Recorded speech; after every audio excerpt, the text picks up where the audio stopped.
ಕೆಲ ತಿಂಗಳ ಹಿಂದೆ ಬಂದ ಬೆದರಿಕೆ ಕರೆ ಆರೋಪಿಗಳನ್ನ ಪೊಲೀಸರು ಬಂಧಿಸಿದ ಬೆನ್ನಲ್ಲೇ ಮತ್ತೆ ಭಟ್ಕಳ ಹಾಗೂ ಕಾರವಾರ ತಹಶೀಲ್ದಾರ್ ಕಚೇರಿಗೆ ಬಾಂಬ್ ಸ್ಫೋಟದ ಬೆದರಿಕೆ ಸಂದೇಶ ಬಂದಿದ್ದು ಪೊಲೀಸ್ ಇಲಾಖೆ ಹೈ ಅಲರ್ಟ್ ಆಗಿದೆ. ಈ ಕುರಿತಾದ ಒಂದು ವರದಿ ಇಲ್ಲಿದೆ ನೋಡಿ. ಕೆಲ ತಿಂಗಳ ಹಿಂದೆ ಬಂದ ಬೆದರಿಕೆಯ ಆರೋಪಿಗಳನ್ನ ಪೊಲೀಸರು ಬಂಧಿಸಿದ ಸುದ್ದಿ ಮರೆಯಾಗುವ ಮುನ್ನವೇ ಮತ್ತೆ ಭಟ್ಕಳ ಹಾಗೂ ಕಾರವಾರ ತಹಶೀಲ್ದಾರ್ ಕಚೇರಿಗೆ ಬಾಂಬ್ ಸ್ಫೋಟದ ಬೆದರಿಕೆ ಸಂದೇಶ ಬಂದಿದ್ದು ಪೊಲೀಸ್ ಇಲಾಖೆಯು ಹೈ ಅಲರ್ಟ್ ಆಗಿದೆ. ಉತ್ತರ ಕನ್ನಡ ಜಿಲ್ಲೆಯ ಕರಾವಳಿಯಲ್ಲಿ ನೌಕಾನೆಲೆ ಹಾಗೂ ಕೈಗಾದಂತಹ ಕೇಂದ್ರ ಸರ್ಕಾರದ ಯೋಜನೆಗಳು ನೆಲೆಯಾಗಿವೆ. ಇಂತಹ ಸೂಕ್ಷ್ಮ ಪ್ರದೇಶದಲ್ಲಿ ಮಂಗಳವಾರ ಒಂದೇ ದಿನದಲ್ಲಿ 2 ಬಾಂಬ್ ಸ್ಫೋಟದ ಬೆದರಿಕೆ ಇಮೇಲ್ ಬಂದಿದ್ದು ಆತಂಕಕ್ಕೆ ಕಾರಣವಾಗಿದೆ. ಬೆಳಿಗ್ಗೆ ಸುಮಾರು 7:20ರ ವೇಳೆಗೆ ಗಯಾನ ರಮೇಶ್ ಹೆಸರಿನ ಮೇಲ್ ಖಾತೆಯಿಂದ ಭಟ್ಕಳ ಹಾಗೂ ಕಾರವಾರ ತಹಶೀಲ್ದಾರ್ ಅವರಿಗೆ ಮೇಲ್ ಒಂದು ಬಂದಿದ್ದು ಕಚೇರಿಯಲ್ಲಿ ಶೀಘ್ರದಲ್ಲೇ ಪ್ರಬಲ ಬಾಂಬ್ ಸ್ಫೋಟ ಸಂಭವಿಸಲಿದೆ ಎಂದು ಬೆದರಿಕೆ ಸಂದೇಶವನ್ನು ಆರೋಪಿಗಳು ರವಾನಿಸಿದ್ದಾರೆ. ಇದರಲ್ಲಿ ತಮಿಳರು ಮತ್ತು ಪಾಕಿಸ್ತಾನಿಗಳ ಸೇಡು ಎಂಬ ಉದ್ದೇಶಿಸಿದ್ದಾರೆ. ಆದರೆ ಜಿಲ್ಲೆಯ ಸರ್ಕಾರಿ ಕಚೇರಿಯನ್ನೇ ಟಾರ್ಗೆಟ್ ಮಾಡುತ್ತಿರುವುದು ಏಕೆ ಎಂಬ ಪ್ರಶ್ನೆ ಏಳುವಂತೆ ಮಾಡಿದೆ.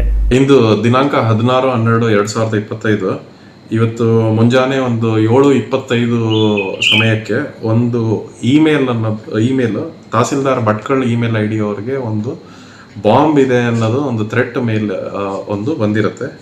ಈ ಸಂಬಂಧಪಟ್ಟಂಗೆ ಅಲ್ಲಿಂದ ತಹಸೀಲ್ದಾರ್ ಅವರು ನಮಗೆ ಪೊಲೀಸ್ ಠಾಣೆಗೆ ತಿಳಿಸಿ ಇಮಿಡಿಯೇಟ್ ಆಗಿ ನಮ್ದು ಅಲ್ಲಿರೋ ಇನ್ಸ್ಪೆಕ್ಟರ್ ಕೂಡ ಹೋಗಿ ಅಟೆಂಡ್ ಮಾಡಿ ಅಲ್ಲಿ ಆಫೀಸ್ ಪ್ರಿಮೈಸಸ್ನ ಕ್ಲೋಸ್ ಮಾಡಿದ್ದೀವಿ. ಇಲ್ಲಿಂದ ನಮ್ದು ಕಾರವಾರದಿಂದ AC ಟೀಮು ಮತ್ತು ಬಾಂಬ್ ಸ್ಕ್ವಾಡ್ ಕೂಡ ತಿಳಿಸಿದ್ದೀವಿ ಅಲ್ಲಿ ಚೆಕ್ ಮಾಡೋದಕ್ಕೆ. ಇವಾಗ ಅಲ್ಲಿ ಚೆಕ್ ಮಾಡ್ತಾ ಇದ್ದಾರೆ ಅದ್ರ ಬಗ್ಗೆ. ಇದ್ರ ಜೊತೆಗೆ ನಾವು ನಿನ್ನೆ ಕೂಡ ಅದೇ ಥರ ಬಾಂಬ್ ಥ್ರೆಟ್ ಇಮೇಲ್ ಮಂಗಳೂರಲ್ಲಿ ಕೂಡ ಬಂದಿದೆ, ಅದು ಪ್ರಕರಣ ದಾಖಲಾಗಿದೆ. ಆಮೇಲೆ ಹಾಸನಲ್ಲೂ ಕೂಡ ಆ ಥರ ಆಗಿದೆ. ಪ್ಲಸ್ ಇಲ್ಲಿ ಇವಾಗ ಒಂದು ಅರ್ಧ ಗಂಟೆ ಮುಂಚೆ ಇವಾಗ ಕಾರವಾರ ತಹಸೀಲ್ದಾರ್ ಇಮೇಲ್ IDಗೆ ಕೂಡ ಅದೇ ಥರ ಒಂದು ಥ್ರೆಟ್ ಬಂದಿದೆ. ಇದ್ರ ಬಗ್ಗೆ ನಾವು ಪ್ರಕರಣ ದಾಖಲು ಮಾಡಿದ್ದೀವಿ. ಇದ್ರ ಬಗ್ಗೆ ನಾವು ಕೂಡಲೇ ತನಿಖೆ ಕೈಗೊಂಡು ಇದು ಯಾರ ಇಮೇಲ್ IDಯಿಂದ ಬಂದಿದೆ ಅಂತ ಪತ್ತೆ ಹಚ್ತೀವಿ.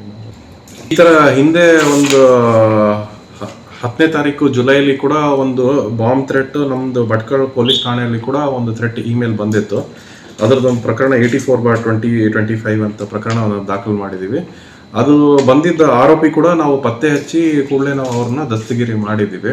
ಅದು ಪ್ರಕರಣ ಕೂಡ ಆಗಿದೆ, ಅದು ದಸ್ತಗಿರಿ ಮಾಡಿದಾಯಿತು. ನಾವು ಪತ್ತೆ ಹಚ್ಚಿ ಭಟ್ಕಳ ಠಾಣೆಯಲ್ಲಿ ಆಗಿದ ಅದೊಂದು ಜುಲೈ ತಿಂಗಳಲ್ಲಾಗಿದ್ದು ಅವ್ರದ್ದು ಕೂಡ ಅವ್ರ ಮೇಲೆ ಅನೇಕ ಪ್ರಕರಣಗಳಲ್ಲಿದ್ದು ಕೂಡ ನಾವು ಚಾರ್ಜ್ ಶೀಟು ಕೂಡಲೇ ನಾವು ಸಲ್ಲಿಸ್ತಾ ಇದ್ದೀವಿ. ಅದರ ಬಗ್ಗೆ ನಾವೇನಂದರೆ ಇದ್ರ ಬಗ್ಗೆ ಅಲರ್ಟ್ ಆಗಿರೋಕೆ ಹೇಳಿದ್ದೀವಿ. ಆ ಥರದ ಯಾವುದೇ ಸಸ್ಪಿಷಿಯಸ್ ಆ್ಯಕ್ಟಿವಿಟೀಸ್ ಯಾವುದಾದ್ರೆ ಕಂಡು ಬಂದಿದ್ರೆ ಇಮಿಡಿಯೇಟಾಗಿ ಅವ್ರನ್ನ ಎನ್ಕ್ವೈರಿ ಮಾಡೋದಕ್ಕೆ ಹೇಳಿದ್ದೀವಿ.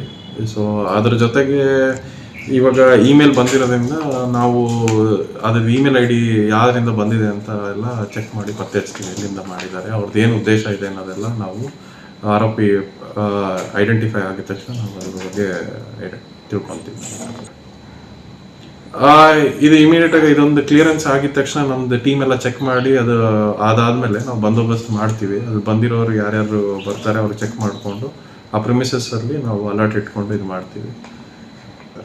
ಕಾರವಾರಲ್ಲಿ ಅದಾಗಿದ ತಕ್ಷಣ ಕೂಡಲೇ ಈಗಲೂ ಕೂಡ ಬರ್ತದೆ.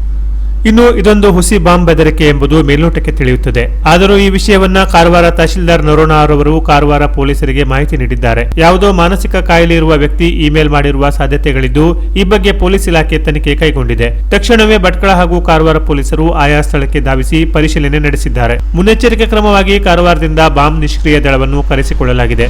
ಸದ್ಯ ಎಲ್ಲ ಅಧಿಕಾರಿಗಳು ಹಾಗೂ ಸಿಬ್ಬಂದಿಯನ್ನು ಕಚೇರಿಯಿಂದ ಹೊರಗೆ ಕರೆಸಿದ್ದು ತಲಾಶ್ ಜಾರಿಯಲ್ಲಿದೆ. ಇವತ್ತು ಬೆಳಗ್ಗೆ ನಮ್ಮ ತಹಸೀಲ್ದಾರ್ ಇಮೇಲ್ IDಗೆ ಇವತ್ತು ಬೆಳಗ್ಗೆ ನಮ್ಮ ತಹಸೀಲ್ದಾರ್ ಇಮೇಲ್ IDಗೆ ಒಂದು ಮೇಲ್ ಸಂದೇಶ ಬಂದಿದೆ. ಏನಂದರೆ ಈ ಥರ ತಹಸೀಲ್ದಾರ್ ಕಚೇರಿಗಳಿಗೆ ಬಾಂಬ್ ಇಡ್ತಾ ಇದ್ದೀವಿ. ಯಾವ ತಹಸೀಲ್ದಾರ್ ಕಚೇರಿ ಏನು ಅಂತ ಏನೂ ಬರೆದಿಲ್ಲ, ಅದೇ ನಿರ್ದಿಷ್ಟ ಇಲ್ಲ. ಸೊ ಈ ವಿಷಯವನ್ನು ನಾವು ಮಾನ್ಯ ಜಿಲ್ಲಾಧಿಕಾರಿಗಳ ಗಮನಕ್ಕೆ ತಂದಿದ್ದಾರೆ. ಸೊ ಅವರು ತಕ್ಷಣ ಪೊಲೀಸ್ ಅವರನ್ನು ತಿಳಿಸಿ ಅಂದಿದ ತಕ್ಷಣ ನಾವು ಪೊಲೀಸಿಗೆ ತಿಳಿಸಿದ್ವಿ. ಸೊ ಪೊಲೀಸ್ನವ್ರು ಈಗ ಒಂದು ರೌಂಡಿಂಗ್ ಚೆಕ್ ಮಾಡಿದ್ದಾರೆ, ಎಲ್ಲ ಸ್ಟಾಫ್ಗಳನ್ನು ಹೊರಗಿಟ್ಬಿಟ್ಟು. ಸೊ ಇನ್ನೂ ಅವರು ಬಾಂಬ್ ಸ್ಕ್ವಾಡನ್ನು ಕರೆದಿದ್ದಾರೆ. ಅದು ಭಟ್ಕಳ ತಹಸೀಲ್ದಾರ್ ಆಫೀಸಲ್ಲಿ ಇದೆ ಅಂತ ಹೇಳ್ತಾ ಇದ್ದಾರೆ. ಸೊ ಒಂದು 2-3 ತಾಸು ಆಗುತ್ತೆ ಬರಲಿಕ್ಕೆ. ಅಲ್ಲಿವರೆಗೆ ಯಾರೂ ಒಳಗೆ ಹೋಗಬಾರ್ದಂತ ನಿರ್ಬಂಧನೆ ಹೇಳಿದ್ದಾರೆ. ಅದೇ ರೀತಿ ನಮ್ಮ ಸ್ಟಾಫ್ ಎಲ್ಲ ಹೊರಗಡೆ ಇದ್ದಾರೆ. ಈಗ ಅಲ್ಲಿಂದ ಬಾಂಬ್ ಸ್ಕ್ವಾಡ್ ಮತ್ತು ಬಾಕಿ ಟೀಮ್ಸ್ ಬಂದು ಕನ್ಫರ್ಮೇಷನ್ ಕೊಟ್ಟ ಮೇಲೆ ಆಫೀಸನ್ನು ಸ್ಟಾರ್ಟ್ ಮಾಡಿ ಅಂತ ಹೇಳಿದ್ದಾರೆ. ಒಂದು ಎರಡನೇದು, ಇನ್ನು ಮುಂದೆ ಸ್ವಲ್ಪ ಈ ಎಚ್ಚರಿಕೆ ಇರೋದ್ರಿಂದ ತಮ್ಮ CCTV ಕ್ಯಾಮ್ರಾ ಮತ್ತು ಒಂದು ಡೈಲಿ ಎಂಟ್ರಿ ಮತ್ತು ಎಕ್ಸಿಟ್ ಯಾರು ಆಗ್ತಾರೋ ಅಷ್ಟು ಮಂದಿ ಡೀಟೇಲ್ಸ್ ಬರ್ಕೊಳ್ಳಿ ಅಂತ ಒಂದು SP ಸಾಹೇಬ್ರ ನಿರ್ದೇಶನ ಇದೆ. ಸೊ ಅದರಂತೆ ನಾವು ಇವತ್ತು ನಾಳೆಯಿಂದ ನಮ್ಗೆ ಒಂದು ಸರ್ತಿ ಹ್ಯಾಂಡ್ ಓವರ್ ಆದ ತಕ್ಷಣ ನಾವು ಕ್ರಮ ಹೊಂದುತ್ತೇವೆ.